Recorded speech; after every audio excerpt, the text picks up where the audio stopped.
కూతురితో తనకు ఎలాంటి సంబంధం లేదన్నారు ముద్రగడ పద్మనాభం. ఆమెను తన కూతురిగా ఎవరికీ పరిచయం చేయొద్దన్నారు.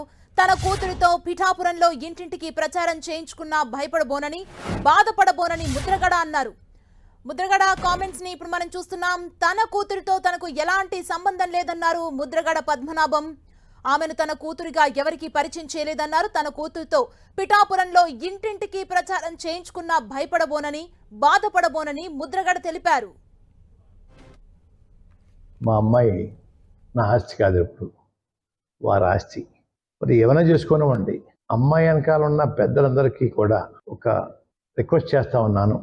అమ్మాయిని ఎలాగ రోడ్డు మీద లాగించారు కాబట్టి, రోడ్డు మీద పంపారు కాబట్టి, టీవీ డిబేట్లోను స్టూడియోలు పంపించి ఇంటర్వ్యూలు ఇప్పించడం, అలాగే మీ అభిమాన నాయకుడైన పవన్ కళ్యాణ్ గారి కోసం పిఠాపురం అంతా డోర్ టు డోర్ చెప్పండి.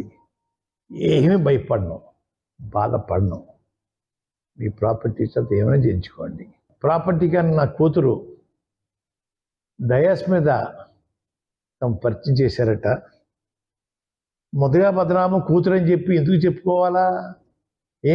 మామగారి పేరు, వారి భర్త పేరు చెప్పి పరిచయం చేయాలి తప్ప మొదగా పద్మనాభం కూతురు ఎందుకు చెప్పాలా? ఇప్పుడు మొదగా పద్మనాభం కూతురు కాదే, మొదగా పద్మనాభం ఇంటి పేరు లేదే అమ్మాయికి. సిగ్గు లేదా పవన్ కళ్యాణ్ గారు? మా పేరు మీ డయాస్లో ఉపయోగిస్తావా? ఇది పద్ధత? నేను ఒకటి అడుగుతాను, ఇంకోటి కొత్త విషయం. మా అమ్మాయిని పరిచయం చేసావు, ఓకే, మీ ఇద్దరు భార్యను కూడా పరిచయం చేయొచ్చు కదా, వదిలేసిన భార్యను పరిచయం చేయొచ్చు కదా, డయాస్ మీద దిగుచ్చి పరిచయం చేయి, మూడో భార్య కూడా దిగుచ్చి పరిచయం చేయి. అంటే ఎదరోళ్ళు లోకువా, ఎదరోళ్ళు నీ అవమానిస్తూ ఉంటావు అన్నమాట.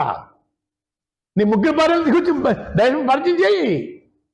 ఇప్పుడు మొదటి భార్య, రెండో భార్య వాళ్ళ డైవర్స్ ఇచ్చేసాను, మూడో భార్యతో ఉన్నా నేను, పరిచయం చేయి.